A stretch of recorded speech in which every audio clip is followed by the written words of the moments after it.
Welcome back to the Foundry by Forge College.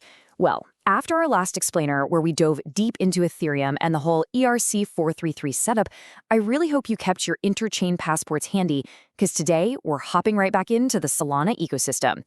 We're continuing our track on DeFi protocol integration, specifically looking at advanced strategies. Today's focus, Meteora DLMM. We're going to take all that high-level theory we've been chewing on and literally build a working devnet transaction using their SDK. Let's get into it. Okay, let's dive right into this. Think of this as our engineering schematic for the day. We're going to hit the DLMM blueprint, map out the architecture, talk about off-chain simulation, construct the actual transaction, and then wrap up with a recap and some next steps. Section 1. The DLMM blueprint. Before we write a single line of code, we really need to understand what makes Meteora's pricing mechanics tick. Right? We're dealing with a DLMM, a discrete linear market maker. Now, standard AMMs usually use a constant product curve. It's one big, continuous mathematical formula. DLMM completely throws that out the window. It expresses market price as a sequence of discrete linear segments. So we're basically trading continuous calculus for predictable finite price intervals. Think of it like this. A standard AMM is basically a smooth playground slide. You toss your tokens down, and that continuous curve dictates exactly where you land. A DLMM, on the other hand, is like a predictable set of stairs. Because it uses these piecewise linear segments, you know exactly how much liquidity sits on one specific step and exactly how moving to the next step will impact your price. It makes price impact totally predictable, block by block, and tick by tick. Section 2. Mapping the architecture. And this brilliantly illustrates how those abstract ideas translate into the actual on-chain nuts and bolts our code needs. The segment definitions, our stairs essentially, live right there in the poll state account. The Oracle feed, which guarantees external price and freshness, maps to the Oracle account. The token vaults holding the assets are just your vault public keys. And finally, the pool authority, which signs everything, is a PDA, a program-derived address that the SDK actually derives for us. Getting this exact mapping right is absolutely crucial. Mess it up and your transaction fails instantly. Section 3. Off-chain swap simulation. Okay, so we've got our map, but hold on. Before we send anything to the blockchain, there is a golden rule in DeFi integration. Always run an off-chain simulation before committing to a transaction. I really can't stress this enough. By running the exact same math locally off-chain that the smart contract uses on-chain, you're protecting yourself from massive slippage or stale Oracle data that could just totally wreck your trade. Let's look at a practical example. Say we want to swap 100 USDC for Sol on devnet. We aren't just plugging the number 100 into our code. No way.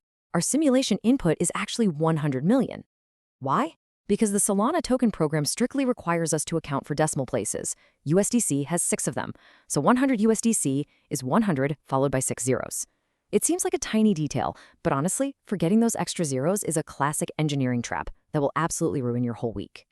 When we actually run this simulation using the SDK, it spits out an estimated output based on the current state of those stair steps we talked about.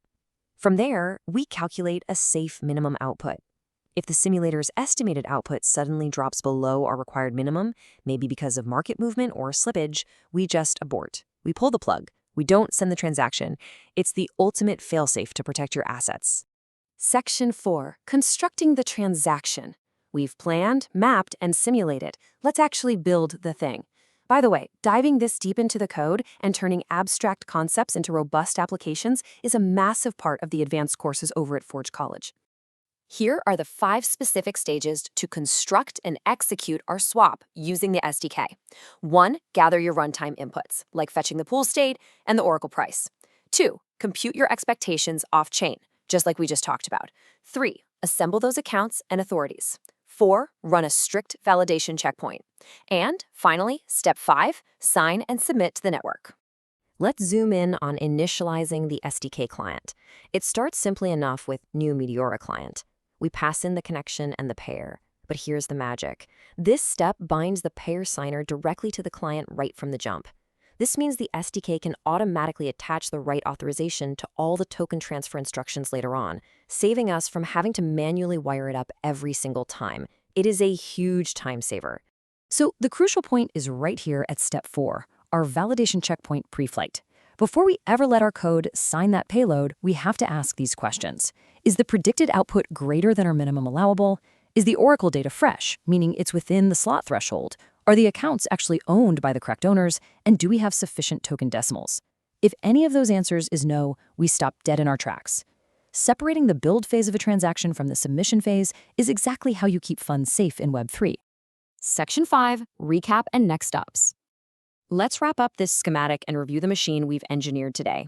First, remember that Meteora's DLMM relies on piecewise linear segments for totally predictable price impact. Second, because of that design, strict Oracle freshness is absolutely mandatory for on-chain validation. Third, always run an off-chain simulation to predict your output. And finally, keep your transaction construction completely separate from your submission. Grasping this flow makes devnet testing infinitely safer and way easier to debug when things inevitably don't go exactly to plan. Which leads me to a final question for you. Now that you've built this transaction and understand how to construct these primitives, how aggressively are you going to manage your slippage? Are you going to set super tight minimum outputs and risk your transactions failing, or use looser limits and risk losing value on the trade? It's a delicate balance, and that's exactly what we'll tackle in our next module. If you want to master more advanced Web3 topics like this and check out all our deep dive learning programs, make sure you visit forge.college. Thanks so much for hanging out with me on this explainer. Keep building, and I will see you next time.